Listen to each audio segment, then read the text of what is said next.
ಲೋಕಸಭಾ ಚುನಾವಣೆ 26ರಂದು ಲೋಕಸಭಾ ಚುನಾವಣೆಯನ್ನು ಆಗ್ತಾಯಿದೆ. ಆ ಚುನಾವಣೆಯಲ್ಲಿ ನಾವೆಲ್ಲರೂ ಕೂಡ ಈ ಏನು ಒಟ್ಟಾರೆ ಪದಾಧಿಕಾರಿಗಳು ಮತ್ತು ನಾವೆಲ್ಲರೂ ಕೂಡ ಒಂದು ಸಮಿತಿಯನ್ನು ಒಂದು ವಾರದ ತೀರ್ಮಾನಗಳನ್ನು ಮಾಡಿ ಈ ತೀರ್ಮಾನ ಯಾವ ಪಕ್ಷಕ್ಕೆ ಬೆಂಬಲ ಕೊಡಬೇಕು, ಯಾವ ಪಕ್ಷಕ್ಕೆ ಇರಬೇಕಂತೇಳಿ ನಾನು ಮತ್ತು ನಮ್ಮ ವೆಂಕಿ, ಇನ್ನೂ ಅನೇಕ ನಮ್ಮ ಅಶ್ವತ್ತು, ನಮ್ಮ ದೇವಿಕ್ ಮಾಸ್ಟ್ರು ಎಲ್ಲರೂ ಕೂಡ ಕೂತ್ಕೊಂಡು ಚರ್ಚೆ ಮಾಡ್ತೀವಿ. ಇದು ಬೆಳವಣಿಗೆ ಹೇಗಪ್ಪ ಅಂದರೆ ನಾವು ಕೂಡ ಇವತ್ತು ದೇಶದ ಸಂವಿಧಾನವನ್ನು ಉಳಿಸುವಂಥ ಕೆಲಸ, ಈ ಸಂವಿಧಾನವನ್ನು ದೇಶವನ್ನು ಉಳಿಸುವಂಥ ಕೆಲಸಕ್ಕೆ ಯಾರು ಮುಂದಾಗಿದ್ದಾರೆ, ಯಾರು ಕೂಡ ಇದಕ್ಕೆ ಹೆಜ್ಜೆ ಇಟ್ಟಿದ್ದಾರೆ ಅಂಥೇಳಿ ನಾವೆಲ್ಲರೂ ಕೂಡ ಚರ್ಚೆ ಮಾಡಿದ್ವಿ. ಇದರ ಬೆಂಬಲವನ್ನು ನಾವು ಈಗಾಗಲೇ ಕಾಂಗ್ರೆಸ್ ಪಕ್ಷಕ್ಕೆ ಸಂಪೂರ್ಣವಾಗಿ ಬೆಂಬಲವನ್ನು ಕೊಡಬೇಕಂತೇಳಿ ನಾವೆಲ್ಲರೂ ಕೂಡ ತೀರ್ಮಾನ ಮಾಡಿದ್ವಿ. ಇದು ಯಾಕೆ ಬೆಂಬಲ ಕೊಡಬೇಕಂತೇಳಿದರೆ ಇವತ್ತು ಈ ಸಂವಿಧಾನವನ್ನು ಉಳಿಯಲಿಕ್ಕಾಗಿ, ಈ ದೇಶವನ್ನು ಉಳಿಸೋದಕ್ಕಾಗಿ. ಯಾಕಂದರೆ ಈ ಸಂವಿಧಾನ ಉಳಿದರೆ ದೇಶ ಉಳಿತದೆ. ನಾವು ಈ ಸಂವಿಧಾನ ಉಳಿಯೋದಾಗಿ ಇವತ್ತು ಭಾರತೀಯ ಜನತಾ ಪಾರ್ಟಿ ಇವತ್ತು ಅನೇಕ ಬಾರಿ ಕೂಡ ಹೇಳಿದ್ದಾರೆ, ಈ ಸಂವಿಧಾನ ನಾವು ಬರೋದೇ ಈ ಸಂವಿಧಾನವನ್ನು ತೆಗೆದುಹಾಕೋದಕ್ಕೆ ಮತ್ತು ಈ ಸಂವಿಧಾನವನ್ನು ತೆಗಿಲಿಕ್ಕೆ ಅಂತೇಳಿ ಅನೇಕ ಬಾರಿ ಸಂಸತ್ನಲ್ಲಿ ಹೇಳಿದ್ದಾರೆ, ಸಂಸತ್ನ ಹೊರಗಡೆನೂ ಕೂಡ ಹೇಳಿದ್ದಾರೆ. ಮೋದಿ ಕೂಡ ಹೇಳಿದ್ದಾರೆ, ನಮಗೆ 400 ಸೀಟು ಬಂದರೆ ನಿಮ್ಮ ಸಂವಿಧಾನವನ್ನು ಬದಲಾವಣೆ ಮಾಡೋದಕ್ಕೆ ಅಂತೇಳಿ. ಅದಕ್ಕಾಗಿ ನಾವೆಲ್ಲರೂ ಕೂಡ ದಲಿತ ಮತ್ತು ಪ್ರಗತಿಪರ ಮತ್ತು ಕ್ರೈಸ್ತನ ಒಕ್ಕೂಟ ಇವತ್ತೊಂದು ತೀರ್ಮಾನ ತಗೊಂಡು ನಾವೆಲ್ಲರೂ ಕೂಡ ಈ ಸಂವಿಧಾನ ಉಳಿಯುವುದಾಗಿ ನಾವು ಇದನ್ನು ಬೆಂಬಲವನ್ನು ಕೊಡಬೇಕಂತೇಳಿ ಈ ಸಭೆಯ ನಾವೆಲ್ಲರೂ ಕೂಡ ತೀರ್ಮಾನಗಳನ್ನು ಮಾಡಿ ಇವತ್ತು ನಮ್ಮ ಶಿವಣ್ಣವ್ರು ಬರಬೇಕಾಯ್ತು. ಶಾಸಕರು ಹೇಳಿದ್ವಿ, ನಮ್ಮ ವೆಂಕಿ ಸಾಹೇಬ್ರಿಗೆ ಹೇಳಿದ್ವಿ, ಅವ್ರು ಬರ್ತೀನಿ ಅಂತ ಹೇಳಿದರು. ಅದು ಬೇರೆ ಕಡೆ ಇದ್ದಾರೆ ಗೊತ್ತಿಲ್ಲ ನಮಗೆ. ಅದಕ್ಕೆ ನಾವೆಲ್ಲರೂ ಕೂಡ ಇವತ್ತು ಅನಿವಾರ್ಯವಾಗಿ ಕಾಂಗ್ರೆಸ್ ಬೆಂಬಲವನ್ನು ಘೋಷಣೆ ಮಾಡ್ತಾ ಇದ್ದೀವಿ. ಬೆಂಬಲಕ್ಕೆ ನಾವೆಲ್ಲರೂ ಕೂಡ ನಿಂತಿದ್ದೀವಿ. ಖಂಡಿತ ಈ ಲೋಕಸಭಾ ಚುನಾವಣೆ ಏನು ಬೆಂಗಳೂರು ಗ್ರಾಮಾಂತರ ಲೋಕಸಭಾ ಚುನಾವಣೆ ಏನಿದೆ, ಇವತ್ತು DK ಸುರೇಶ್ ಅಂಥವರಿಗೆ ಇವತ್ತು ನಾವು ಬೆಂಬಲವನ್ನು ಕೊಡ್ತಾ ಇದ್ದೀವಿ.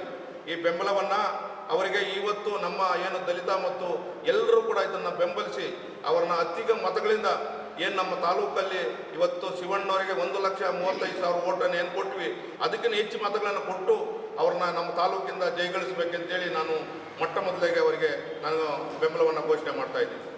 ಹಾಗಾಗಿ ಈ ಕಾಂಗ್ರೆಸ್ ಪಕ್ಷ ಈ ದೇಶವನ್ನು ಕಟ್ಟಬೇಕು, ಈ ದೇಶವನ್ನು ಪ್ರಧಾನಿ ಆಗಬೇಕು, ಈ ದೇಶದ ಸಂವಿಧಾನವನ್ನು ಉಳಿಬೇಕಂತೇಳಿ ನಮ್ಮೆಲ್ಲರ ಒಂದು ಇದಿದೆ, ಒಂದು ವಿಚಾರವನ್ನು ಇಟ್ಕೊಂಡಿದ್ದೀವಿ. ಹಾಗಾಗಿ ಈ ದೇಶದ ಮನುವಾದಿಗಳು ಈ ದೇಶವನ್ನು ಈಗಾಗಲೇ ಹೇಳ್ತಾ ಇದ್ದಾರೆ. ಇವತ್ತು ಒಂದು ಕಡೆ ಅವರು ಘೋಷಣೆಗಳು ಮಾಡ್ತಾ ಇದ್ರೆ, ಒಂದು ಕಡೆ BJP ಅವರು ಹೇಳ್ತಾ ಇದ್ದಾರೆ ಇದೆಲ್ಲ ತಾಳಿ ಭಾಗ್ಯ, ಮತ್ತೊಂದು ಭಾಗ್ಯ ಅಂತ. ಇವತ್ತು ಅವ್ರು ಏನೇ ಹೇಳಿದ್ರು ಕೂಡ BJP ಅವರಿಗಂತ ಅಲ್ಲ, ಅವ್ರಿಗೇನೇ ಹೇಳಿದ್ರು ಕೂಡ ಮುಸಲ್ಮಾನರಿಗೆ ಮತ್ತು ಇವರಿಗೆ ಅಂತ ಹೇಳ್ತಾರೆ. ಆದರೆ ಈ ದೇಶದ ಮುಸಲ್ಮಾನರು, ಈ ದೇಶದ ಕ್ರಿಶ್ಚಿಯನ್ರು, ಈ ದೇಶದ ಎಲ್ಲರೂ ಕೂಡ ಈ ದೇಶ ಭಾರತೀಯ ಪ್ರಜೆಗಳು ನಾವೆಲ್ಲರೂ ಕೂಡ ಬಾಬಾ ಸಾಹೇಬ್ ಅಂಬೇಡ್ಕರ್ ಅವರು ಈ ದೇಶಕ್ಕೆ ಮೊದಲು ನಮಗೆ ಓಟ್ ಹಕ್ಕನ್ನು ತಂದು ಕೊಟ್ಟಂಥವ್ರು. 18 ವರ್ಷ ಮೇಲ್ಪಟ್ಟಂಥವರಿಗೆ ಯಾವುದೇ ಜಾತಿ ಆಗಿರ್ಬೋದು, ಯಾವುದೇ ಧರ್ಮ ಆಗ್ಬೋದು, ಅವ್ರು ಯಾವ ಜಾತಿ ಧರ್ಮ ನೋಡಿದವರಲ್ಲ, ಎಲ್ಲ ಧರ್ಮ ಜಾತಿಗಳಿಗೆ ಓಟ್ ಹಕ್ಕನ್ನು ಕೊಟ್ಟಂಥವರು. ಇವತ್ತು ಅವರು ಬರೆದಂಥ ಸಂವಿಧಾನವನ್ನು ಬದಲಾವಣೆ ಮಾಡಿಕೊಟ್ಟಂಥ ಭಾರತೀಯ ಜನತಾ ಪಾರ್ಟಿಗೆ ಬುದ್ಧಿ ಕಲಿಸ್ಬೇಕು. ಭಾರತೀಯ ಜನತಾ ಪಾರ್ಟಿ 10 ವರ್ಷ ಆಳಿದೆ, ಅದನ್ನು ಕೂಡಲೇ ತೋರಿಸ್ಬೇಕಂತೇಳಿ ನಮ್ಮ ಆಶಯಗಳು, ನಮ್ಮೆಲ್ಲರ ಕಾರ್ಯಕರ್ತರು ಮತ್ತು ನಮ್ಮ ಪದಾಧಿಕಾರಿಗಳು ಒಂದೇ ಒಂದು ತೀರ್ಮಾನವನ್ನು ತೆಗೆದುಕೊಂಡಿದ್ದೀವಿ. ಈ ತೀರ್ಮಾನದಂತೆ ನಾವೆಲ್ಲರೂ ಕೂಡ ಮುಂದಿನ ಏನು 26ಕ್ಕೆ ಎಲ್ಲ ನಮ್ಮ ಪದಾಧಿಕಾರಿಗಳಿದ್ದೀವಿ, ನಾವೆಲ್ಲರೂ ಕೂಡ ಈಗ ರಾಮನಗರ ಆಗ್ಬೋದು, ಕನಕಪುರ ಆಗ್ಬೋದು, ಇವತ್ತು ಉತ್ತರಹಳ್ಳಿ ಆಗ್ಬೋದು, ನಮಗೆಲ್ಲ ಕೂಡ ನಮ್ಮ ಕಾರ್ಯಕರ್ತರು ಎಲ್ಲೆಲ್ಲಿದ್ದಾರೆ ಅವರೆಲ್ಲರೂ ಕೂಡ ಈ ಮಾಧ್ಯಮ ಮುಖಾಂತರ ಕಾಂಗ್ರೆಸ್ ಬೆಂಬಲವನ್ನು ಬೆಂಬಲಿಸಬೇಕು. ಕಾಂಗ್ರೆಸ್ ಬೆಂಬಲಕ್ಕೆ ನಾವೆಲ್ಲರೂ ಕೂಡ ನಿಂತಬೇಕು ಅಂತೇಳಿ ನಾನು ಮಾತನ್ನು ಮುಗಿಸ್ತಾ ಇದ್ದೇನೆ. ಜೈ ಭೀಮ್, ಜೈ ಭೀಮ್.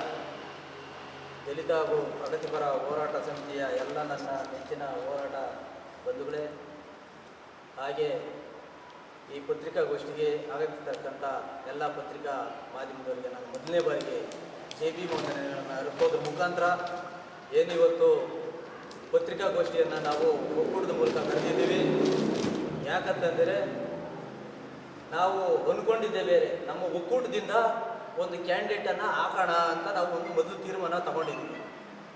ತಗೊಳ್ತಾ ಈ ವಾತಾವರಣ, ಈ ರಾಜ್ಯದಲ್ಲಿ ಆಗೋ ವಾತಾವರಣ ನೋಡಿ ನಾವು ಈ ಥರ ತೀರ್ಮಾನ ತಗೊಂಡ್ರೆ ಮುಂದೆ ಬಾಬಾ ಸಾಹೇಬರು ಕೊಟ್ಟಂಥ ಸಂವಿಧಾನಕ್ಕೆ ಇವರು ಕೆಟ್ಟ ಹೆಸರು ಕಪ್ಪಿ ಮಸಿ ಬಳಿತಾರೆ, ಅದನ್ನು ತಿರುಚಿ ಮಾಡ್ತಾರೆ ಅಂತ ಹೇಳಿ ನಾವು ತೀರ್ಮಾನ ತಗೊಂಡು ಬೇಡ, ನಾವು ಏನೇ ಮಾಡಿ ಬಾಬಾ ಸಾಹೇಬರು ಕೊಟ್ಟಂಥ ಪವಿತ್ರವಾದ ಸಂವಿಧಾನವನ್ನು, ಪವಿತ್ರವಾದ ಗ್ರಂಥವನ್ನು, ಸಾಹೇಬರು ಯಾವ ರೀತಿ ಸಮಾನತೆ, ಸೋದರತ್ವ, ಸಹಬಾಳೆಯಿಂದ ಈ ಸಂವಿಧಾನ ಕೂಡ ಐತೆ, ಅದನ್ನು ಈ ದೇಶದಲ್ಲಿ ಆ ರೀತಿ ನಾವು ಸಹಬಾಳೆ ಸೋದರತ್ವದಿಂದ ಬಾಳಬೇಕಂತ ನಾವು ಇರಬೇಕು. ಈ ಸಂವಿಧಾನವನ್ನು ಉಳಿಸಬೇಕು.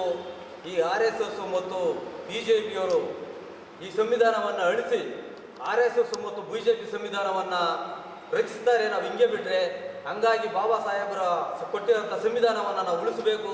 ನಾವು ಕಾಂಗ್ರೆಸ್ಗೆ ಎಲ್ಲ ತೀರ್ಮಾನ ತಗೊಂಡು ಕಾಂಗ್ರೆಸ್ಗೆ ಬೆಂಬಲವನ್ನು ಕೊಟ್ಟು ಈ ಪವಿತ್ರವಾದ ಸಂವಿಧಾನವನ್ನು ನಾವು ಉಳಿಸ್ಬೇಕಂತ ಹೇಳಿ ನಮ್ಮ ನಾಯಕರೆಲ್ಲ ಮಾತಾಡಿ, ನಾವು ಯಾವುದೇ ಪರ್ಸನಲ್ ತೀರ್ಮಾನ ತಗೊಳ್ಳೋದು ಬೇಡ, ನಾವು ಎಲ್ಲ ಒಕ್ಕೂಟದಿಂದ ತೀರ್ಮಾನ ತಗೊಂಡು ಕಾಂಗ್ರೆಸ್ಸನ್ನು ಬೆಂಬಲ ಮಾಡೋಣ. ಅದರಿಂದ ನಾವು ಇವತ್ತು ಎಲ್ಲ ಪತ್ರಿಕಾಗೋಷ್ಠಿ ಕರೆದು ಪತ್ರಿಕೆ ಮೂಲಕ ರಾಮನಗರ ಇರ್ಬೋದು, ಚನ್ನಪಟ್ಟಣ, ಮಾಗಡಿ, ಬೆಂಗಳೂರು ದಕ್ಷಿಣ ತಾಲೂಕು, ಆನೇಕಲ್ ತಾಲೂಕು ಮತ್ತು ಬೇರೆ ಬೇರೆ ಎಲ್ಲ ಕಡೆಗಳಲ್ಲೂ ನಮ್ಮ ಸಂಘಟನೆಯ ಕಾರ್ಯಕರ್ತರಿದ್ದಾರೆ, ನಾಯಕರಿದ್ದಾರೆ. ಈ ಪತ್ರಿಕೆ ಮೂಲಕ ನಾವು ಅವರಿಗೆ ಸಂದೇಶವನ್ನು ಕಳಿಸಬೇಕು. ನಾವು ಕಾಂಗ್ರೆಸ್ಸನ್ನು ಬೆಂಬಲಿಸಬೇಕು. ಈ BJP RSS ರಚಿಸುವಂಥ ಸಂವಿಧಾನ ನಮಗೆ ಬೇಡ. ಈ ರಾಜ್ಯದಲ್ಲಿ ಅವರ ಸಂವಿಧಾನ ಬಂದರೆ ನಮ್ಮ ದಲಿತರ ಹೆಣ್ಣು ಮಕ್ಕಳು ನಿಜವಾಗಿ ಧೈರ್ಯದಿಂದ ಬಾಳೋಕ್ಕಾಗಲ್ಲ, ಮತ್ತು ಧೈರ್ಯದಿಂದ ಬಾಳೋಕ್ಕಾಗಲ್ಲ. ಏನು ಇವತ್ತು BJP ತೀರ್ಮಾನ ತಗೊಂಡೈತೆ ಅದನ್ನು ನಾವು ವಿರೋಧ ಮಾಡಬೇಕು ಅಂತ ಹೇಳಿ ಇವತ್ತು ನಾವು ನಮ್ಮ ನಾಯಕರೆಲ್ಲ ತೀರ್ಮಾನ ತಗೊಂಡು ಇವತ್ತು ಕಾಂಗ್ರೆಸ್ಸನ್ನು ಬೆಂಬಲಿಸ್ತೀವಿ. ಹಂಗಾಗಿ ಇವತ್ತು ಏನು ಈ ರಾಜ್ಯದಲ್ಲಿ ಗಂಡಸರು ಏನು ಅಳಬೇಕಂದ್ರೆ ಕಾರಣ ಅದನ್ನು ಕಲಿಸ್ಕೊಟ್ಟವರು ನಮ್ಮ ದಳದ ಸರ್ಕಾರ. ದೇವೇಗೌಡರ ಹತ್ರ ಅಧಿಕಾರ ಹಿಡಿದ್ರು, ಕುಮಾರಸ್ವಾಮಿ ಹತ್ರ ಅಧಿಕಾರ ಹಿಡಿದ್ರು, ಈಗ ಅವ್ರ ಮಗನ ಕಳಿಸ್ಕೊಟ್ಟಿದ್ದಾರೆ ಅಳೋ ಚಾಲ್ತಿನ. ಅವರು ಹತ್ತು ಅಧಿಕಾರ ಹಿಡಿಯೋಣ, ನಮ್ಮ ಮಾವನ್ನ ಅಧಿಕಾರಕ್ಕೆ ತರಿಸೋಣ ಅಂತ ನಮಗನ್ನಿಸ್ತೈತೆ. ಈ ಡಾಕ್ಟ್ರು ಯಾವುದು ಉಚಿತವಾಗಿ ಏನು ಅವರು ಚಿಕಿತ್ಸೆ ಕೊಡಿಲ್ಲ. ಸರ್ಕಾರದ ಉದ್ಯೋಗದಲ್ಲಿದ್ದು ಅವರು ಸರ್ಕಾರದಿಂದ ಸಂಬಳ ತಗೊಂಡು ಜನಸೇವೆ ಮಾಡಿದ್ದಾರೆ. ಅವ್ರೇನು ಓನಾಗಿ ಹಾಸ್ಪಿಟ್ಲ್ ಕಟ್ಟು ಕಾಸು ತಗೊಳ್ದಿರ ಅವ್ರೇನು ಮಾಡಿಲ್ಲ, ಸಂಬಳ ತಗೊಂಡು ಅವ್ರು ಮಾಡಿದ್ದಾರೆ.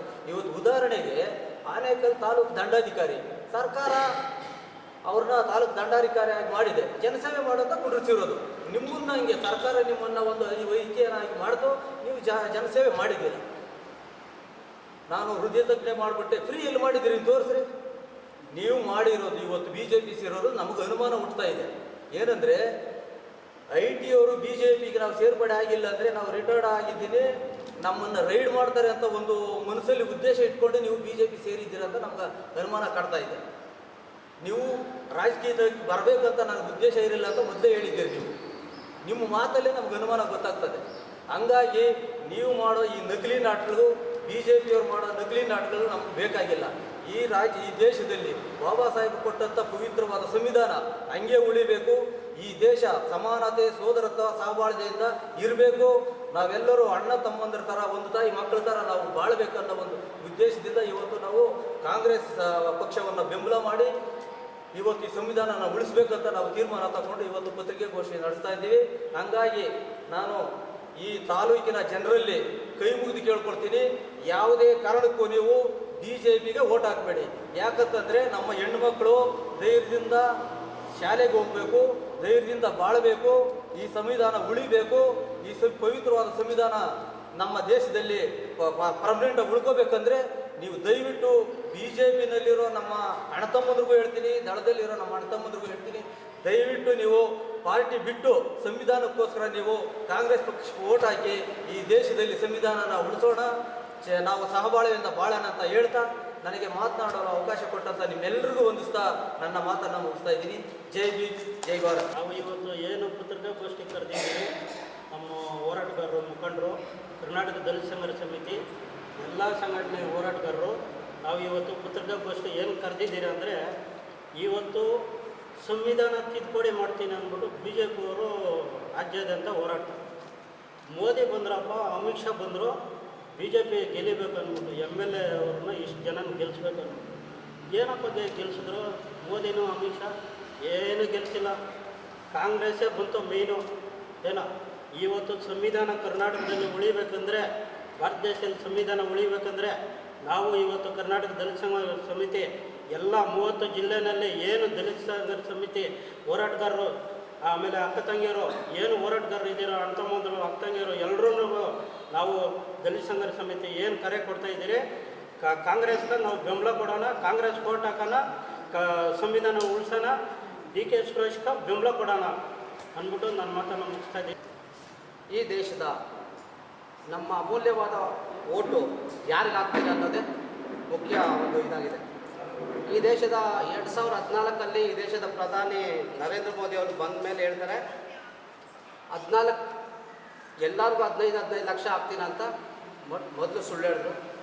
ಆಮೇಲೆ 2 ಕೋಟಿ ಉದ್ಯೋಗ ಕೊಡ್ತೀನಿ ಅಂತ ಸುಳ್ಳು ಹೇಳಿದ್ರು.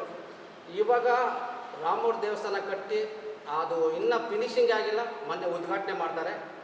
ಯಾಕೆಂದರೆ ಜನಗಳನ್ನ ಹಿಂದೂಗಳನ್ನ ಒಂದು ಕಡೆ, ಮುಸ್ಲ್ಮಾನ್ ಒಂದು ಕಡೆ, ಕ್ರಿಶ್ಚಿಯನ್ ಒಂದು ಕಡೆ ಹೊಡೆದು ಚೂರು ಮಾಡಿ ಇವರು ದೇಶನ ಇವತ್ತಿನ ಪರಿಸ್ಥಿತಿ ಹೆಂಗಿದೆ ಅಂದರೆ ಧರ್ಮವನ್ನು ಕೊಂದು ಜಾತಿಯನ್ನು ಕೊಂದು ಮನುಷ್ಯನ ಉಳಿಸೋ ಕಾಲ ಬಂದಿದೆ. ಆದರೆ ಇವ್ರು ಏನು ಮಾಡ್ತಾರೆ, BJP RSS ಅವರು ಮನುಷ್ಯನ ಕೊಂದು ಧರ್ಮವನ್ನು ಜಾತಿಯನ್ನು ಉಳಿಸ್ಕೊಳ್ಳೋಕೆ ಹೋಗ್ತಾ ಇದ್ದಾರೆ.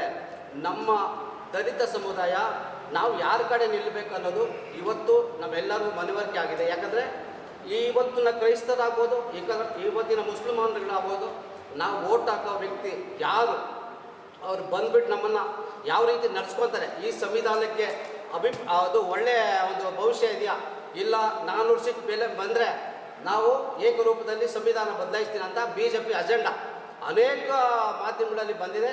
ಇವತ್ತಿನ ಪರಿಸ್ಥಿತಿನಲ್ಲಿ ಸುಮಾರು 4 ಕೋಟಿ ಅಲ್ಲ 400 ಕೋಟಿ ತುಂಬ ಬಡತನದಲ್ಲಿ ಈ ದೇಶ ಇದೆ. ಅವರಿಗೆ ಹೊತ್ತೊತ್ತು ಊಟ ಇಲ್ಲ. ಆದರೆ ಧರ್ಮದ ಬಗ್ಗೆ, ಜಾತಿಯ ಬಗ್ಗೆ ಅನೇಕ ವಿಷಯಗಳು ಮಾತಾಡಿ ಜನಗಳನ್ನ ಗೊಂದಕ್ಕೆ ದೂಗ್ತಾ ಇದ್ದಾರೆ. ಹಾಗಾಗಿ ನಮ್ಮ ರಾಜ್ಯದಲ್ಲಿ ನಾವೆಲ್ಲ ದಲಿತ ಪರ ಸಂಘಟನೆಗಳವರು ಈ ರಾಜ್ಯದ ಪ್ರತಿಯೊಂದು ವಿಷಯದಲ್ಲೂ ಇವತ್ತು ಮಂದಟ್ಟು ಮಾಡಿಕೊಂಡು ಓಟ್ ಹಾಕೋಂಥ ಪರಿಸ್ಥಿತಿ ಬಂದಿದೆ. ಹಾಗಾಗಿ ಇವತ್ತು ನಾವು ಓಟ್ ಹಾಕೋದು ಕಾಂಗ್ರೆಸ್ ಪಕ್ಷಕ್ಕೆ ಓಟ್ ಹಾಕಿದ್ರೆ ಒಳ್ಳೇದಂತ ಆ ಪಕ್ಷವನ್ನು ಬೆಂಬಲಿಸ್ತಾ ಇದ್ದೀರಿ.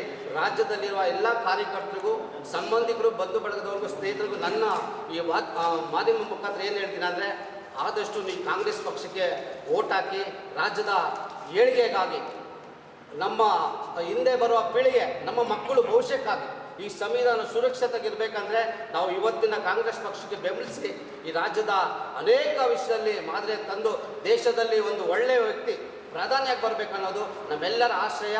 ಹಾಗಾಗಿ ನಿಮ್ಮ ಮಾಧ್ಯಮ ಮುಖಾಂತರ ಮತ್ತೊಂದು ಸರಿ ಹೇಳ್ತೀನಿ, ಎಲ್ಲರೂ ಸೇರಿ ಕಾಂಗ್ರೆಸ್ ಪಕ್ಷಕ್ಕೆ ಓಟ್ ಹಾಕಿ ಎಲ್ಲರೂ ಜೈಗಳಿಸ್ಬೇಕಂತ ನಿಮ್ಮ ಮುಖ ತಿಳಿಸ್ಕೊಂಡು ಕೈ ಮುಗಿದು ಮನವಿ ಮಾಡ್ಕೊಳ್ತೀನಿ.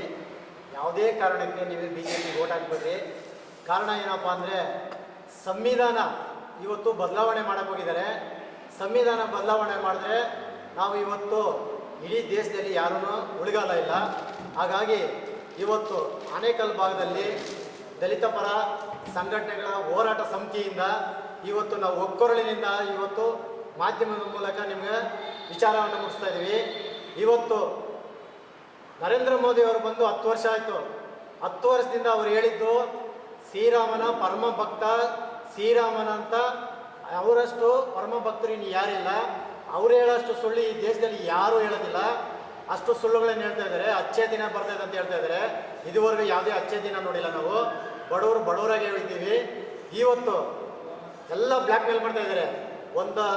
ಎಲ್ಲರೂ ಯಾವುದೇ ED ಕಳಿಸೋದಾಗಲಿ ಅವ್ರನ್ನ ಬ್ಲ್ಯಾಕ್ ಮೇಲ್ ಮಾಡೋದು, ಪಾರ್ಟಿಗೆ ಸೇರಿಸ್ಕೊಳ್ಳೋದು, CBI ಕಳಿಸೋದು, ಬ್ಲ್ಯಾಕ್ ಮೇಲ್ ಮಾಡೋದು, ಪಾರ್ಟಿಗೆ ಕಳಿಸ್ಕೊಳ್ಳೋದು, ಮತ್ತು ED ಕಳಿಸೋದು, ಬ್ಲ್ಯಾಕ್ ಮೇಲ್ ಮಾಡೋದು, ಪಾರ್ಟಿಗೆ ಕಳಿಸ್ಕೊಳ್ಳೋದು. ಯಾಕಂದರೆ ಅವ್ರ ಸರ್ವಾಧಿಕಾರಿ ಧೋರಣೆಯನ್ನು ಇವತ್ತು ನಾವು ವಿರೋಧಿಸ್ತಾ ಇದ್ದೀವಿ.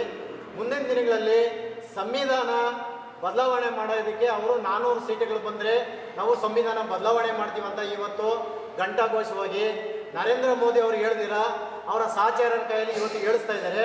ಹಾಗಾಗಿ ನಮ್ಮ ಸಂವಿಧಾನ ಉಳಿವಿಗಾಗಿ ನಾವು ಇವತ್ತು ಸರ್ಪಗಾವಲು ಥರ ನಮ್ಮ ದಲಿತ ಸಂಘಟನೆಗಳು ಇವತ್ತು ಹಳ್ಳಿಯ ಒಂದೊಂದು ಬೂತಲ್ಲಿ ಸರ್ಪಗಾವಲ ಇದ್ದು ನಮ್ಮ ಓಟನ್ನು ನಾವು ರಕ್ಷಣೆ ಮಾಡಿ ಇವತ್ತು ನಾವು ಸಂವಿಧಾನ ಉಳಿವಿಗಾಗಿ ಕಾಂಗ್ರೆಸ್ಗೆ ಬೆಂಬಲ ಕೊಡ್ತಾ ಇದ್ದೀವಿ. ಯಾಕಂದರೆ ಕಾರಣ ತುಂಬ ಇದೆ.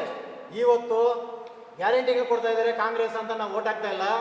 ನಮ್ಮ ಸಂವಿಧಾನಕ್ಕೋಸ್ಕರ ನಾವು ಓಟ್ ಹಾಕ್ತಾ ಇದ್ದೀವಿ. ಇವತ್ತು ಅವರು ನಮ್ಮ ಹಕ್ಕು, ನಮ್ಮ ತೆರಿಗೆ ನಮ್ಮ ಹಕ್ಕು ಅಂತ ಇವತ್ತು ಒತ್ತಾಯ ಮಾಡಿ ಅದರಲ್ಲಿ ಬಂದಂಥ ನಮ್ಮ ತೆರಿಗೆಯನ್ನು ನಮಗೇನೆ ಸರ್ವಜ್ಞರು ಒಂದು ಮಾತಾಡ್ತಾರೆ, ಕೆರೆಯ ನೀರು ಚೆಲ್ಲಿ ಕೆರೆಗೆ ಚೆಲ್ಲಿ ಬರೋ ಬಡ ಸರ್ವಜ್ಞ ಅಂದಾಗೆ ಕಾಂಗ್ರೆಸ್ನವರು ಇವತ್ತು ನಮ್ಮ ತೆರಿಗೆಯನ್ನು ತೆಗೆದುಕೊಂಡು ನಮ್ಮ ತೆರಿಗೆಯನ್ನು ಗ್ಯಾರಂಟಿ ರೂಪಗಳಲ್ಲಿ ಕೊಡ್ತಾ ಇದ್ದಾರೆ. ಆದರೆ ಬಿ ಜೆ ಪಿಯವರು ನಮ್ಮ ತೆರಿಗೆನೂ ಇಲ್ಲ, ನಮ್ಮ ದುಡ್ಡೂ ಇಲ್ಲ, ನಮ್ಮ ರಾಜ್ಯ ಕೂಡ ಲೂಟಿ ಹೊಡ್ಕೊಂಡು ಹೋಗ್ಬಿಟ್ರು. ಹಾಗಾಗಿ ಮುಂದಿನ ದಿನಗಳಲ್ಲಿ ಅವರು ಬ್ಲ್ಯಾಕ್ ಮೇಲ್ ಮಾಡಿ ಯಾವುದೇ ಸಣ್ಣ ಪುಟ್ಟ ಪಕ್ಷ ತಲೆ ಎತ್ತಿರಾದ ರೀತಿಯಲ್ಲಿ ಅವರು ಇವತ್ತು ನಡ್ಕೊತವ್ರು, ಅವ್ರು ಬ್ಲ್ಯಾಕ್ ಮೇಲ್ ಮಾಡ್ತಾ ಇದ್ದಾರೆ. ಕೇಜ್ರಿವಾಲ್ ಅವ್ರನ್ನ ಇವತ್ತು ನೋಡಬೇಕು, ಉದಾಹರಣೆಗೆ ಎತ್ಕೊಂಡಾಗ ಅವ್ರು ಏನೂ ಮಾಡಿಲ್ಲ, ಅವ್ರನ್ನ ಎತ್ಕೊಂಡೋಗಿ ಇವತ್ತು ಜೈಲಲ್ಲಿ ಹಾಕಿದ್ದಾರೆ. ಎಲೆಕ್ಷನ್ ಆಗೋವರೆಗೂ ಬಿಡಬಾರ್ದು ಅಂತ ಆ ರೀತಿಯಲ್ಲಿ ಇಟ್ಕೊಂಡಿದ್ದಾರೆ. ಅವರು ಎಲ್ಲರೂ ಬ್ಲ್ಯಾಕ್ ಮೇಲ್ ಮಾಡ್ತಾ ಇದ್ದಾರೆ. ಈ ಡಿ ಕೆ ಶಿವಕುಮಾರ್ ಅವ್ರನ್ನೂ ತಗೊಂಡೋಗಿ 3 ತಿಂಗಳು 6 ತಿಂಗಳು ಜೈಲಲ್ಲಿ ಇಟ್ಟಿದ್ರು.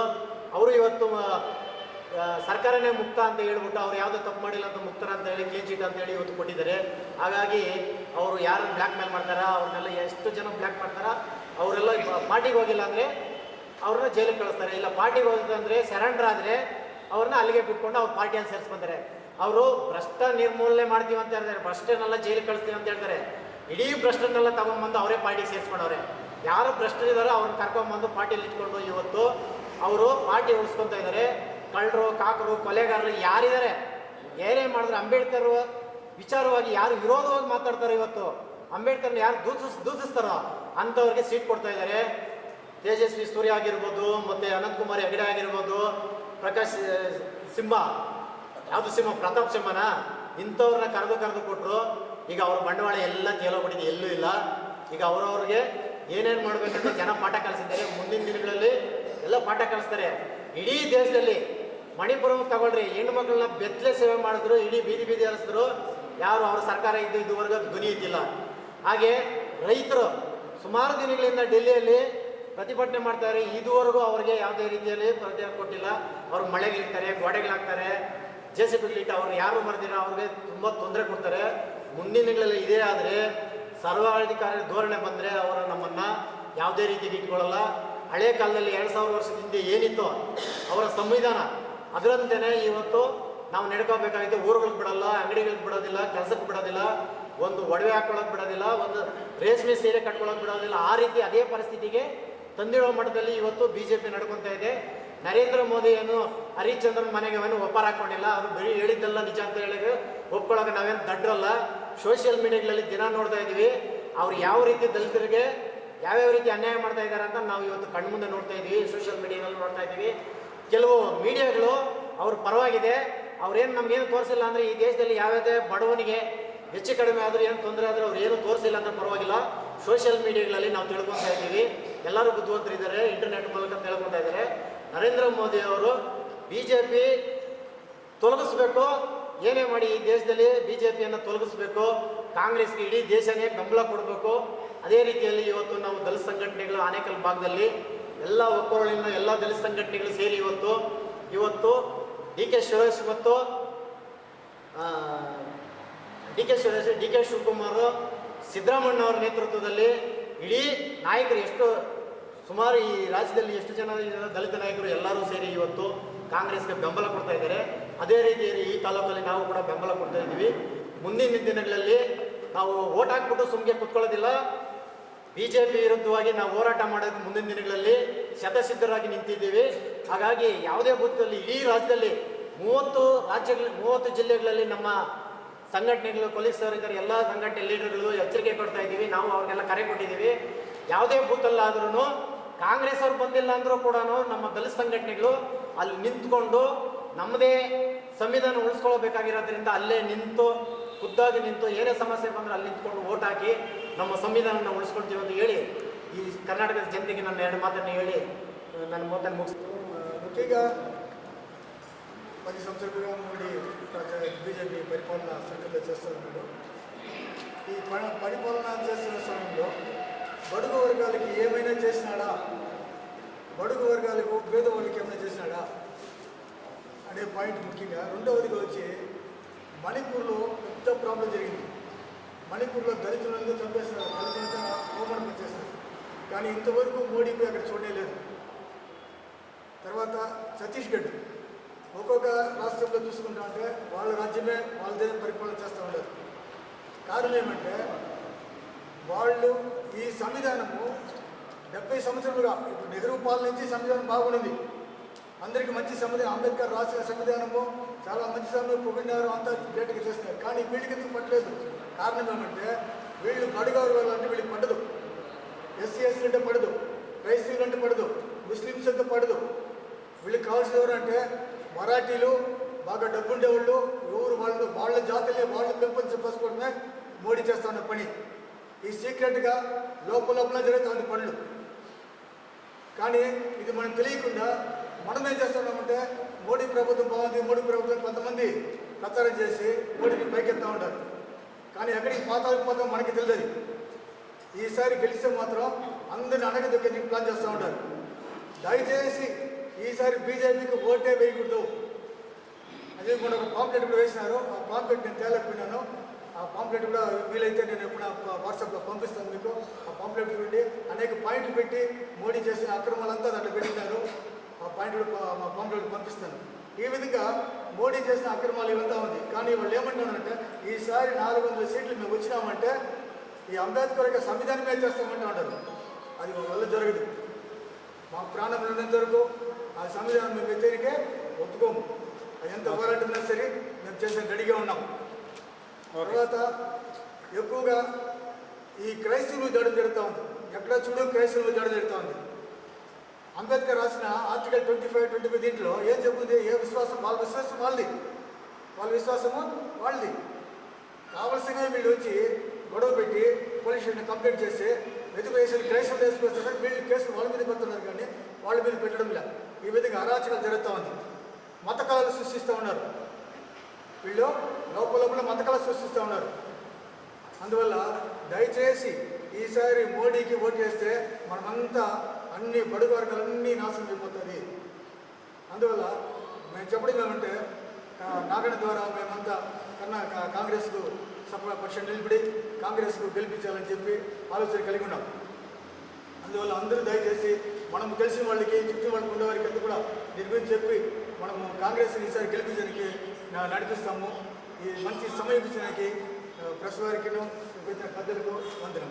ಜೈ ಭೀಮ್. ಪ್ರಗತಿ ಹೋರಾಟದ ಎಲ್ಲ ಮುಖಂಡರಿಗೂ ನನ್ನ ನೇಮವನ್ನು ಸಲ್ಲಿಸ್ತಾ ದೇಶದ ಜನರಿಗೂ ರಾಜ್ಯದ ಜನರಿಗೂ ನಾನು ಮತದಾರರಿಗೂ ಎಲ್ಲ ಜನರಿಗೂ ನನಗೆ ಈ ಮಧ್ಯಮ ತಿಳಿಪಡಿಸಿದ್ದೇನೆಂದರೆ ಸಂವಿಧಾನ ಚೇಂಜ್ ಮಾಡೋಕ್ಕೆ 400 ಸೀಟ್ ಗೆಲ್ಲಬೇಕಂತ ಮೋದಿಯವರು ಹೇಳ್ತಾ ಇದ್ದಾರಲ್ಲ, ಸಂವಿಧಾನ ಚೇಂಜ್ ಅಂದರೆ ಉಳಿವೆ ಉಳಿಸ್ಕೊಂಡ್ಬಿಟ್ಟು ನಾವು ಹೋರಾಟ ಮಾಡ್ತಾ ಇದ್ವಿ. ಬೇಟಿ ಬಚಾವ್ ಅಂತಾರಲ್ಲ ಇವರು. ಮಣಿಪುರದಲ್ಲಿ ಹೆಣ್ಮಕ್ಳನ್ನ ಬೆತ್ತಲಾಗಿ ನಡೆಸಿದವಾಗ ಇವರು ಹೋಗಿಲ್ಲ, ರಾಹುಲ್ ಗಾಂಧಿ ಅವರು ಹೋಗಿದ್ದಾರೆ. ಮತ್ತು ಈ ಹಾಮಾಸು ಛತ್ತೀಸ್ಗಢ ಮತ್ತು ಎರಸಂಜಲ್ಲಿ ಚಿತ್ರಹಿಂಸೆ ಕೊಡ್ತಾ ಇದ್ದಾರೆ. ಪ್ರಧಾನಿ ಕಣ್ಣು ಮುಚ್ಕೊಂಡು ನಿದ್ದೆ ಮಾಡ್ತಾ ಇದ್ದಾರೆ. ಕೋಟು ಸೂಟ್ ಹಾಕೊಂಡು ವಿಮಾನಗಳು ಸುತ್ತಾಡೋಂತಲ್ಲ ಮೋದಿಯವರೇ. ಬಡವ ಪರ ನೋಡಬೇಕು. ಅಲ್ಲಿ ನಡೆಯುತ್ತಾರೆ ಹೆಣ್ಮಕ್ಳು, ನಿಮ್ಮ ಹೆಣ್ಮಕ್ಳಾಗಿದ್ರೆ ಏನಾಗ್ತದೆ ನೋಡ್ತಾ ಇದ್ರಿ. ಬೆತ್ತಲಾಗಿ ನಡೆಸೋರು ನಿಮ್ಮ ಅಕ್ಕ ತಂಗಿಗಳು ಯಾರು ಇಲ್ವಾ? ಏನು ಕಣ್ಣು ಮುಚ್ಕೊಂಡು ಓಡಾಡ್ತಾ ಇದ್ರೆ ನಿದ್ದೆ ಮಾಡ್ತಾ ಇದ್ರಿ ನೀವು? ಅಲ್ಲ, ಈ ಥರ ಎಷ್ಟು ನೋಡೋಕ್ಕಾಗ್ತಾಯಿಲ್ಲ. ನಮ್ಮ ದೇಶದಲ್ಲಿ ಈ ಥರ ನಡೆದು ಎಷ್ಟು ಅವಮಾನ ಆಗ್ತಾಯಿದೆ ನಮಗೆ. ಅದು ಸಾಲದಿರೋ ರೈತರು ದಿಲ್ಲಿಗೆ ಹೋಗಿ ಪರಿಹಾರ ನಿಧಿ ಕೊಡ್ರಿ, ನಮಗೆ ಪಿಂಚಣಿ ಮಾಡಿಕೊಡ್ರಿ ಅಂತ ಕೇಳ್ತಾ ಇದ್ರೆ ಅವ್ರ ಮೇಲೆ ನೀವು ಮುಳ್ಳು ಕಂಬಿಗಳು ಹಾಕುವಂಥದ್ದು, ಬ್ಯಾರಿಟಿಗಳು ಹಾಕುವಂಥದ್ದು, ಮತ್ತು ಅವ್ರ ಮೇಲೆ ಸಿಡಿಮದ್ದುಗಳು ಹಾಕುವಂಥ ಮಾಡ್ತಾ ಇದ್ದೀರಲ್ಲ. ನೀವು ರೈತರ ಪರವಾಗಿ ಏನಿದ್ದೀರಾ? ನೀವು ಏನು ಮಾಡ್ತಾ ಇದ್ದೀರಾ ನೀವು? ಅದು ಸಾಲದಿರ ಒಂದು ಜಡ್ಜ್ ಸಾಹೇಬ್ರೊಬ್ರು ಅವ್ರನ್ನ ನೀವೇನು ಮಾಡಿದ್ದಂದರೆ ಅವ್ರು ರಿಜೆಕ್ಟ್ ಮಾಡೋದು ಬಯಸಿ ಅವರು ಮತ್ತೆ BJPಗೆ ಸೇರಿದ್ದಾರೆ. ಅಮಿತ್ ಶಾ ಕೆಳಗಿರೋವಂಥ ಒಂದು IAS ಅಧಿಕಾರಿ, ಚುನಾವಣಾ ಅಧಿಕಾರಿನ ನೀವು ಚುನಾವಣಾ ಅಧಿಕಾರಿ ಇಬ್ಬರು ನೇಮಿಸಿದ್ರಲ್ಲ, ನೀವು ಏನು ಮಾಡ್ತಾರೆ? ನೀವು ಹ್ಯಾಕ್ ಮಾಡಿ ನೀವು ನ್ಯಾಯದಿಂದ ಗೆಲ್ರಿ, ನೀವು ನಿಯತ್ತಾಗಿ ಗೆಲ್ರಿ. ನೀವು ಹ್ಯಾಕ್ ಮಾಡಿ ಯಾಕ್ರಿ ಗೆಲ್ತಾ ಇದ್ದೀರಾ? ಭಯ ಏನ್ರಿ ನಿಮ್ಮ ಕಾಂಗ್ರೆಸ್ ಸರ್ಕಾರ ಬರ್ತದಂತ? ನಿಮ್ಮ ಕೈಯಲ್ಲಿ ದೇಶ ಆಡೋಕಾಲಕ್ಕೆ ಬಿಟ್ಬಿಟ್ಟು ಪಕ್ಕ ಹೋಗ್ರಿ, ಹೋಗಿ ನಿದ್ದೆ ಮಾಡ್ರಿ. ನೀವು ನ್ಯಾಯವಾಗಿ ರೀತಿಯಲ್ಲಿ ಮಾಡಿದ್ರೆ ಮಾಡಿ, ಲೆಕ್ಕದಿದ್ರೆ ಧೈರ್ಯವಾಗಿ ನೀವು ಕರೆಕ್ಟಾಗಿ ಹ್ಯಾಕ್ ಮಾಡ್ದಿರ ನೀವು ಗೆಲ್ರಿ ನೋಡೋಣ. ಸಂವಿಧಾನ ಚೇಂಜ್ ಮಾಡಿ ನೀವು ಯಾರು ರೀ? ಸಂವಿಧಾನ ಕೊಟ್ಟಿರೋದು ನಮ್ಮ ಬಾಬಾ ಸಾಹೇಬ್ ಅಂಬೇಡ್ಕರ್ ಅವರು. ಈ ದಿನ ನಾವೆಲ್ಲ ಇಲ್ಲಿ ಸೇರಿದಂದರೆ ಸಂವಿಧಾನ ನಾವು ನಿಮ್ಮ ಬದಲಾವಣೆ ಮಾಡ್ತಿದ್ರೆ ನಾವು ಸುಮ್ಮನೆ ನೋಡ್ಕೊಂಡಿರೋಕ್ಕಾಗಲ್ಲ. ನಾವು ಎಲ್ಲ ಕರೆ ಕೊಟ್ಟಿದ್ದೀವಿ. ಎಲ್ಲ ದಲಿತ ಪರ ಸಂಘಟನೆಗಳೆಲ್ಲ ನಾವು ಹೋರಾಟ ಮಾಡ್ತೀವಿ. ಸಂವಿಧಾನನ ನಾವು ಚೇಂಜ್ ಮಾಡೋಕ್ಕೆ ಬಿಡೋದಿಲ್ಲ. ನಾವು ಬೇಕಾದರೆ ಎಷ್ಟು ಹೋರಾಟ ಮಾಡೋಕ್ಕೂ ಸಿದ್ಧವಾಗಿದ್ದೀವಿ. ದಯವಿಟ್ಟು ಎಲ್ಲ ಜನರು, ಕರ್ನಾಟಕದ ನಮ್ಮ ದೇಶದ ಎಲ್ಲ ಜನರು ಹೇಳ್ತಾ ಇದ್ದೀನಿ, ಕಾಂಗ್ರೆಸ್ ಸರ್ಕಾರ ಬೆಂಬಲಿಸಿ. ನಮ್ಮ DK ಸುರೇಶ್ ಅವರಾಗ್ಬೋದು, DK ಶಿವಕುಮಾರ್ ಆಗ್ಬೋದು, ಮುಖ್ಯಮಂತ್ರಿ ಎಲ್ಲೆಲ್ಲಿ ಎಲ್ಲ ಕಡೆಯೂ ಕಾಂಗ್ರೆಸ್ ಸರ್ಕಾರ ಬರಬೇಕು. ಬಡವರ ಪರ ಅಂತ ಸರ್ಕಾರಕ್ಕೆ ಎಲ್ಲರೂ ಬೆಂಬಲ ಕೊಡಬೇಕು. ಇನ್ನೂ ಅನೇಕ ಮೋದಿಯವ್ರದ್ದು ಅನೇಕ ವಿಚಾರಗಳಿವೆ. ಸಮಯ ಇಲ್ಲ ಮಾತಾಡೋಕ್ಕೆ. ದಯವಿಟ್ಟು ನಾವೆಲ್ಲರೂ ಒಗ್ಗೂಡಿ ಕಾಂಗ್ರೆಸ್ ಸರ್ಕಾರಕ್ಕೆ ಬೆಂಬಲ ಕೊಡ್ತಾ ಇದ್ದೀವಿ. ಡಿ ಕೆ ಶಿವರೆಡ್ಡಿ ಸರ್ ಗೆಲ್ಲಿಸಲೇಬೇಕು. ಮುಂದೆ ಪ್ರಧಾನಮಂತ್ರಿ ರಾಹುಲ್ ಗಾಂಧಿ ಆಗಬೇಕು ಅಥವಾ ಕಾಂಗ್ರೆಸ್ಗಳನ್ನೇ ಬರಬೇಕು ಅಂತ ನಾನು ಈ ಮಾಧ್ಯಮ ಮುಖಾಂತರ ನಮ್ಮೆಲ್ಲ ಸಂಘಟನಾ ಪದಾಧಿಕಾರಿ ಮುಖಾಂತರ ನನ್ನ ಮುಖಾಂತರ ತಿಳಿಸ್ಕೊಡ್ತಾ ಇದ್ದೀನಿ. ಜೈ ಭೀಮ್. ಇವತ್ತು ಸಂವಿಧಾನ ಉಳಿಬೇಕಂದ್ರೆ ನಾವೆಲ್ಲರೂ ಕಾಂಗ್ರೆಸ್ ಓಟ್ ಹಾಕಬೇಕು. ಮತ್ತು ನಾವು ಡಿ ಕೆ ಸುರೇಶನ್ ಅವ್ರು ಗೆಲ್ಲಿಸ್ಬೇಕು. ಮತ್ತು ನಾನು ಎಲ್ಲರಿಗೂ ಒಂದು ಮಾತು ಹೇಳ್ತೀನಿ, BJP ಆಗಿರ್ಬೋದು, ಕಾಂಗ್ರೆಸ್ ಆಗಿರ್ಬೋದು, ಮತ್ತು JDS ಆಗಿರ್ಬೋದು, ಎಲ್ಲ ನಮ್ಮ ದಲಿತರಿಗೆ ಒಂದು ಮಾತು ಹೇಳ್ತೀನಿ. ಇವತ್ತು ಸಂವಿಧಾನ ಉಳಿದ್ರೆ ನಾವೆಲ್ಲ ಪಕ್ಷದಲ್ಲಿ ಇರ್ಬೋದು, ಆದರೆ ಸಂವಿಧಾನ ಉಳಿದಿಲ್ಲದಿದ್ರೆ ನಾವು ಯಾವ ಪಕ್ಷದಲ್ಲಿ ಇರೋಕ್ಕಾಗಲ್ಲ. ಅದೇ ದಯವಿಟ್ಟು ಹೇಳ್ತೀನಿ, ಎಲ್ಲರೂ ಅರ್ಥ ಮಾಡ್ಕೊಂಡ್ರೆ ಸಂವಿಧಾನ ಉಳಿಸೋದಕ್ಕೋಸ್ಕರ ನಾವು ಎಲ್ಲರನ್ನೂ ಕಾಂಗ್ರೆಸ್ಗೆ ಓಟ್ ಹಾಕಿ ಗೆಲ್ಲಿಸಿ ನಮ್ಮ ಸಂವಿಧಾನ ಉಳಿಸೋಣ, ನಮ್ಮ ಭಾರತ ದೇಶದಲ್ಲಿ ನಾವು ಧೈರ್ಯವಾಗಿ ಓಡಾಡೋಣ ಅಂತ ಹೇಳ್ತಾ ಎರಡು ಮಾತು ನಮಗೆ ಸಮಯ ಕೊಡಿ ವಂದನೆ ಸಲ್ಲಿಸ್ತೀನಿ. ಹೋರಾಟಗಾರರಿಗೆ, ನಮ್ಮ ಮಾಧ್ಯಮ ಮಿತ್ರರಿಗೆ ಎಲ್ಲರಿಗೂ ಜೈ ಭೀಮ್ ಅಂತ ವಂದಿಸ್ತಾ, ಇವತ್ತು ಈ 5 ಗ್ಯಾರಂಟಿಗಳು ಕೊಟ್ಟಿದ್ದಾರೆ ನಮ್ಮ ಸಿದ್ದರಾಮಯ್ಯನವರು. ಈ 5 ಗ್ಯಾರಂಟಿಗೋಸ್ಕರವಾಗಿ ಅವರು ಬೈಕ್ ಏನು ಮಾಡಿಬಿಟ್ಟಿದ್ದಾರೆ. ಇವತ್ತು JDS BJP ಎರಡೂ ಒಂದಾಗ್ಬಿಟ್ಟಿದೆ. ಅವರು ಭಯ ಬಿದ್ದು ಇನ್ನು ಎಲ್ಲಿ ನಾವು ಕೆಲಸಕ್ಕೆ ಬಿಡಲ್ಲ ಅಂತ ಹೇಳ್ಬಿಟ್ಟು ಇಬ್ಬರು ಒಂದಾಗ್ಬಿಟ್ಟವ್ರೆ. ಹಂಗಾಗಿ ಇವತ್ತು ಇಬ್ಬರು ಒಂದಾದ್ರೇ ಏನೂ ಇಲ್ಲ. ನಮ್ಮ ಹೋರಾಟಗಾರರು, ನಮ್ಮ ದಲಿತರ ಹೆಣ್ಮಕ್ಳು, ಎಲ್ಲ ಸಂಘಟನೆ ಹೋರಾಟಗಾರರು ಇವತ್ತು ನಾವು ಎಲ್ಲ ಒಂದಾಗಿದ್ದೀವಿ. ಇವತ್ತು ನಮ್ಮ ಮತ ಕಾಂಗ್ರೆಸ್ಗೆ. ಇವತ್ತು ನಮಗೆ ನಮ್ಮ ಆನೇಕಲ್ ತಾಲೂಕು ಕಾವೇರಿ ನೀರು ತಂದಿದ್ದು ಅಂದರೆ ನಮ್ಮ ಡಿ ಕೆ ಸುರೇಶ್ ಅವರು. ಇವತ್ತು ನಮ್ಮ ಶಾಸಕರು ಶಿವಣ್ಣವರು ಅವರ ನೇತೃತ್ವದಲ್ಲಿ ಇವತ್ತು ನಮಗೆ ಕಾವೇರಿ ನೀರು ಎಲ್ಲಿಂದ ಬಂತು? ನಮ್ಮ ಸರ್ಕಾರದಿಂದ ಬಂತು. ನೀವು 20 ವರ್ಷ ನೀವು BJP ಸರ್ಕಾರ ನಮ್ಮ ತಾಲೂಕಲ್ಲಿತ್ತು. ಒಂದೇ ಒಂದು ಡ್ರಾಪು ನೀರು ಇವತ್ತು ಆನೇಕಲ್ ತಾಲೂಕಿಗೆ ಬಂದಿರಲಿಲ್ಲ.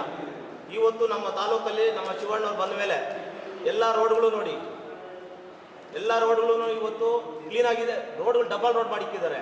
ಹಂಗಾಗಿ ಇವತ್ತು ಅವ್ರು ಬೈಕ್ ಏನು ಮಾಡಿದ್ದಾರೆ, ಇವತ್ತು ನಾವು BJP ಅವ್ರು ನಾವು ಗೆಲ್ಲಲ್ಲ, ನಾವು ಸೋತ್ಬಿಡ್ತೀರಿ ಅಂಥೇಳಿ ಇವತ್ತು ಡಾಕ್ಟ್ರು ಏನು ಕೆಲಸ ಮಾಡಿದ್ದೀರಾ ನೀವು? ಇವತ್ತು 100 ಕೋಟಿ ಎಲ್ಲಿಂದ ಬಂತು ನಿಮಗೆ? ಜನದ್ದು ದರೋಡೆ ಮಾಡಿರೋದು ನೀವು. ಜನಗಳ ದುಡ್ಡು ಸ್ವಾಮಿ ನೀವು ತಿಂತಾ ಇರೋದು. ಜನಗಳದು ದುಡ್ಡು ಇವತ್ತು 100 ಕೋಟಿ ಬಂದಿದ್ದು ನಿಮಗೆ ಇಲ್ಲ. ನೀವು ಸ್ವಂತದಾಗಿ ನಾನು ಒಬ್ಬರಿಗೆ ಉಚಿತವಾಗಿ ನಾನು ಆಪರೇಷನ್ ಮಾಡಿಸಿದ್ದೀನಿ. ಅವ್ರಿಗೆ ಚೆಕ್ ಮಾಡಿಸಿ ಯಾರನ್ನ ಒಬ್ಬರು ಬಂದು ಮಾಧ್ಯಮದಲ್ಲಿ ಬಂದು ನನಗೆ ಉಚಿತವಾಗಿ ನನಗೆ ನೋಡಿದ್ದಾರೆ ಡಾಕ್ಟ್ರು ಅಂತ ಹೇಳಿ ನೋಡೋಣ. 100 ಕೋಟಿ ಎಲ್ಲಿಂದ ಬಂತು? ಎಲ್ಲರೂ ಜನಗಳ ಹತ್ರ ಯಾಮಾರಿಸಿ ತೆಗೆದಿರೋ ಸ್ವಾಮಿ ನೀವು. ಸುಮ್ಮನೆ ಬಂದಿಲ್ಲ ನಿಮಗೆ. ಹಂಗಾಗಿ ಇವತ್ತು ನಾನು ಹೇಳೋದು, ಇವತ್ತು 5 ಗ್ಯಾರಂಟಿಗಳು ಕೊಟ್ಟಿದ್ದಾರೆ ನಮ್ಮ ಹೆಣ್ಮಕ್ಳಿಗೆ, ಮನೆಗೆ, ಎಲ್ಲದಕ್ಕೂ ಕೊಟ್ಟಿದ್ದಾರೆ. ಹಂಗಾಗಿ ಇವತ್ತು ನಿಮ್ಮ ಓಟು ಕಾಂಗ್ರೆಸ್ ಹಾಕಬೇಕು ಅಂತೇಳಿ ನನ್ನ ಮಾತನ್ನು ಮುಗಿಸ್ತಾ ಇದ್ದೀನಿ. ಇವತ್ತು ಕಾವಲಸಳ್ಳಿ ಜನತಾ ಕಾಲೋನಿಯಲ್ಲಿ ಬಾಬಾ ಸಾಹೇಬ್ ಅಂಬೇಡ್ಕರ್ ಭವನದಲ್ಲಿ ನಮ್ಮ ಎಲ್ಲ ಹಿರಿಯ ಹೋರಾಟಗಾರರ ಇವತ್ತು ಈ ಸಭೆಯನ್ನು ಆಯೋಜನೆ ಮಾಡಿದ್ದೀರಿ. ಈ ಸಭೆಗೆ ಮುಖ್ಯವಾಗಿ ಅಧ್ಯಕ್ಷರಾದಂಥ ನಮ್ಮ ನಾಗಪ್ಪನವರು ಹಾಗೂ ಹಲವಾರು ಹೋರಾಟಗಾರರು ಇವತ್ತು ನಾವೆಲ್ಲ ಸೇರಿಕೊಂಡಿದ್ದೀವಿ. ಇವತ್ತು ಉದ್ದೇಶ ಏನಂತ ಹೇಳಿದರೆ, ನಾವು ಹುಟ್ಟು ಹೋರಾಟಗಾರರಾಗಿ ನಾವು ಕಾಂಗ್ರೆಸ್ಗೊಂದು ಬೆಂಬಲವನ್ನು ಕೊಡೋದಕ್ಕೆ ನಾವೆಲ್ಲರೂ ತೀರ್ಮಾನ ಮಾಡಿದ್ದೀರಿ. ಏನು ಕಾಂಗ್ರೆಸ್ಗೆ ಬೆಂಬಲವನ್ನು ಕೊಡ್ತಾ ಇದ್ದೀರಿ ಅಂತ ಹೇಳಿದ್ರೆ, ಇತಿಹಾಸದಿಂದ ಒಂದು ರೈತರಿಗಾಗಲಿ ಕಾರ್ಮಿಕರಿಗಾಗಲಿ ಒಂದು ಪ್ರತಿಯೊಂದು ಬಡ ಕುಟುಂಬದವರಿಗೆ ಏನೇನೋ ಒಂದು ಸೌಲಭ್ಯಗಳು ಬಂದು ಅವ್ರ ಮನೆಗೆ ತಲುಪತ್ತೆ ಅಂದರೆ ಅದು ಕಾಂಗ್ರೆಸ್ ಪಕ್ಷದಿಂದ ಮನೆಗಳಿಗೆ ತಲುಪಿದೆ. ಇವತ್ತು BJPಯಿಂದ ಏನೇನೋ ಒಂದು ಸೌಲಭ್ಯ ಸಿಕ್ಕೈತೆ ಅಂದರೆ ಅದು 0%. ಅದು ಮೋದಿ ಅವರು ಹೇಳಿಕೆ ಕೊಟ್ಟರು.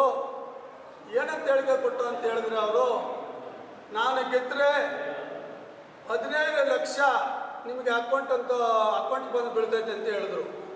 15 ಪೈಸೆ ಸರ ಬರಲಿಲ್ಲ ಅವರು ಸುಳ್ಳು ಡೋಂಗಿಯನ್ನು ಕೊಡುವಂಥ ಹೇಳಿಕೆಗಳನ್ನು BJPನಲ್ಲಿ ಕೊಡೋದು. ಇವತ್ತು ಕಾಂಗ್ರೆಸ್ ಪಕ್ಷ ನಮ್ಮ ಸಿದ್ದರಾಮಯ್ಯ ಸಾಹೇಬರು ಅವರ ನೇತೃತ್ವದಲ್ಲಿ 5 ಹೇಳಿಕೆಗಳನ್ನು ಕೊಟ್ಟಿದ್ದರು. ಇವತ್ತು ಇವತ್ತು ನೋಡಿ ಬಡ ಮಕ್ಕಳಿಗೆ 2,000 ರೂಪಾಯಿ ಉಚಿತ ಅಂತ ಹೇಳಿದ್ರು. ಇವತ್ತು ಬಡವರಿಗೆ 2,000 ಮನೆಗಳಿಗೆ ತಲುಪ್ತೈತೆ. 10 kg ಫ್ರೀ ಅಂತ ಹೇಳಿದ್ರು, ಬಡವ್ರಿಗೆ ತಲುಪ್ತೈತೆ. ಹೆಣ್ಣು ಮಕ್ಕಳಿಗೆ ಇವತ್ತು ಬೆಂಗಳೂರಿಗೆ ಕೆಲ್ಸಕ್ಕೆ ಹೋಗಿ ಬರ್ಬೇಕಂದ್ರೆ ಒಂದು ತಿಂಗಳಿಗೆ ಅವ್ರಿಗೆ 5,000 6,000 ಆಗ್ತೈತೆ. ಬಸ್ಸಲ್ಲಿ ಫ್ರೀ ಮಾಡಿದ್ರು. ಕರೆಂಟ್ ಉಚಿತ ಅಂತ ಹೇಳಿದ್ರು. ಇವತ್ತು ಬೇಸಿಗೆ ಕರೆಂಟು ಒಂದು ತಿಂಗಳಿಗೆ ಇಲ್ಲಾಂದ್ರೂ 5,000 6,000 ಆಗ್ತದೆ, ಅದು ಫ್ರೀ ಆಯಿತು. ಇವತ್ತು ನಮಗೆ ಕಾಂಗ್ರೆಸ್ ಪಕ್ಷವನ್ನು ನಾವು ಬೆಂಬಲವನ್ನು ಕೊಡ್ತಾ ಇದ್ದೀವಿ. ಹಾಗಾಗಿ ಇವತ್ತು ಇಡೀ ನಮ್ಮ ಆನೇಕಲ್ ಕ್ಷೇತ್ರದಲ್ಲಿ ನಮ್ಮ DK ಸಾಹೇಬರು, ನಮ್ಮ ಶಿವಣ್ಣವರು ಇವತ್ತು ಒಂದು ಅಭಿವೃದ್ಧಿಯನ್ನು ಮಾಡಿದ್ರು. ಅವರು ಅಂತ ನಮ್ಮ ಕಾಂಗ್ರೆಸ್ ಪಕ್ಷಕ್ಕೆ ನಾವೆಲ್ಲ ಹೋರಾಟಗಾರರು ಅವರಿಗೆ ಒಂದು ಬೆಂಬಲವನ್ನು ಕೊಡ್ತಾ ಇದ್ದೀರಿ. ಸುರೇಶ್ ಅಣ್ಣವರಿಗೆ ನಾವು ಜಯಶೀಲವನ್ನು ಮಾಡ್ತೀವಿ ಅಂತ ಹೇಳ್ತಾ ಈ ಸಂದರ್ಭದಲ್ಲಿ ನಾನು ಹೇಳಕ್ಕೆ ಇಷ್ಟಪಡ್ತಾ ಇದ್ದೀನಿ. ಜೈ ಭೀಮ್, ಜೈ ಕರ್ನಾಟಕ. ಇವತ್ತಿನ ದಿನ ಏನವ್ರು ನಾನು ಸೀಟ್ ಗೆದ್ರೆ ನಾವು ಸಂವಿಧಾನನ ಚೇಂಜ್ ಮಾಡ್ತೀವಿ ಅಂತ ಹೇಳಿದರು, ಅದೆಲ್ಲ ಬರೀ ಸುಳ್ಳು. 4,000 ಜನ ಬಂದ್ರೂ ಏನು ಮಾಡೋಕ್ಕಾಗಲ್ಲ ನಮ್ಮ ಸಂವಿಧಾನನ. ಆದರೆ ನಮ್ಮ ಹೋರಾಟಗಾರರು ಎಲ್ಲರೂ ಒಂದೇ ರೀತಿಯಲ್ಲಿ ಎಲ್ಲ ಹೋರಾಟವನ್ನು ಮಾಡ್ತಾ ಇದ್ದಾರೆ. ಇವರು ಹೆಚ್ಚಿನ ರೀತಿಯಲ್ಲಿ ಮಾಡಲಿ ಇವರು ದೇಶೀಯರನ್ನಾಗಿ ಮಾಡಲಿ ಅಂತ ಹೇಳ್ತಾ ಇವತ್ತು ಏನಪ್ಪ ಈ ನಮ್ಮ ಆನೇಕಲ್ ಕ್ಷೇತ್ರದಲ್ಲಿ DK ಸುರೇಶ್ ಅವರು ಒಳ್ಳೊಳ್ಳೆ ಕೆಲಸಗಳನ್ನು ಮಾಡಿದ್ದಾರೆ. ಅದಕ್ಕೋಸ್ಕರ ನಮ್ಮ ಸಂಘಟಕರೆಲ್ಲರೂ ಸೇರಿ ಏನು ಮಾಡಿದ್ದಾರೆ ಅಂತಂದರೆ ಒಂದು ತೀರ್ಮಾನವನ್ನು ತಗೊಂಡಿದ್ದಾರೆ. ಆ ತೀರ್ಮಾನಕ್ಕೆ ನಾವು ಸದಾ ಬದ್ಧರಾಗಿರ್ತೀವಿ. ಜೈ ಭೀಮ್, ಜೈ ಕರ್ನಾಟಕ. ಎಲ್ಲರಿಗೂ ಜೈ ಭೀಮ್. ಏನಿವತ್ತು ದಲಿತ ಹಾಗೂ ಪ್ರಗತಿಪರ ಹೋರಾಟ ಸಮಿತಿಗಳ ವತಿಯಿಂದ ಪತ್ರಿಕಾಗೋಷ್ಠಿಯನ್ನು ನಡೆಸಿದ್ದಾರೆ. ಮೂಲ ಕಾರಣ ಇಷ್ಟೇ, ದೇಶದಲ್ಲಿ ಬಂದಿರತಕ್ಕಂಥ BJP ಸರ್ಕಾರ ಈ 2 ಬಾರಿ ಸರ್ಕಾರನ ರಚನೆ ಮಾಡಿದೆ. ಹಾಗಾಗಿ ರಚನೆ ಮಾಡಿ 10 ವರ್ಷಗಳಾದರೂ ಇವತ್ತಿಗೂ ಅವ್ರು ಹೇಳಿದಂಥ ಒಂದು ಮಾತನ್ನು ಅವರು ಪರಿಪಾಲನೆ ಮಾಡೋದಕ್ಕೆ ಅವ್ರ ಕೈಯಲ್ಲಿ ಆಗಿಲ್ಲ. ಹಾಗಾಗಿ ಸರ್ಕಾರನ ನಡೆಸೋದ್ರಲ್ಲಿ ವಿಫಲ ಆಗಿದೆ. ಅದರಿಂದ ನಾವು ಬೈಕಟ್ BJP ಹಠಾವ್ ದೇಶ ಬಚಾವ್ ಅನ್ನೋ ಒಂದು ಮಾತನ್ನು ನಾನು ಹೇಳ್ತೀನಿ. ಯಾಕೆ ಹೇಳಬೇಕು ಅಂತ ಹೇಳಿದ್ರೆ ರೈತರ ಪರವಾಗಿಲ್ಲ, ಹಾಗಾಗಿ ದಲಿತರ ಪರವಾಗಿ ದಲಿತರ ವಿರೋಧಿಯಾಗಿದೆ ಮತ್ತು ಈ ಬಡವರ ಪರವಾಗಿ ಸರ್ಕಾರವನ್ನು ಯಾವುದೇ ರೀತಿ ನಡೆಸ್ಕೊಳ್ಳೋದಕ್ಕೆ ಅವ್ರ ಕೈಯಲ್ಲಿ ಆಗಲಿಲ್ಲ. ಹಾಗಾಗಿ BJPನ ವಿರೋಧಿಸಿ ಕಾಂಗ್ರೆಸ್ಗೆ ನಾವು ನಮ್ಮ ಸಮ್ಮತವನ್ನು ತಿಳಿಸ್ತಾ ಇದ್ದೇವೆ. ಜೈ ಭೀಮ್, ಜೈ ಭಾರತ್.